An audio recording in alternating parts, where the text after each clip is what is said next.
Allora, perché tutto questo diventi coerente è necessario elaborare, fare delle scelte, programmare. Com'è la situazione in Veneto? Il piano regionale dei trasporti, quello diciamo ufficialmente approvato, è quello del 1990. Quindi siamo a 25 anni di distanza da quella programmazione.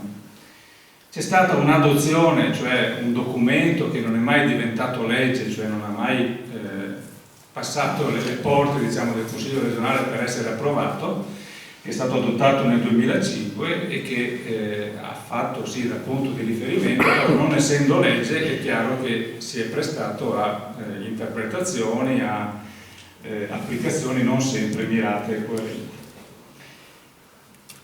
La nostra regione, ma lo vedremo poi magari più tardi, ma ne parleranno anche gli altri, credo, guardando ai numeri, ha fatto delle scelte dal punto di vista economico, privilegiando soprattutto l'investimento su mobilità, diciamo, su strada, quindi su gomma, rispetto alla mobilità, per esempio, sul treno oppure sui mezzi pubblici, gli autobus e così via.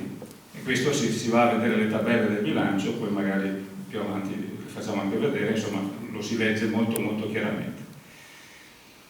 E l'altro tema è appunto trasporto privato, trasporto pubblico. Quando conviene uno dei due? A chi conviene uno dei due?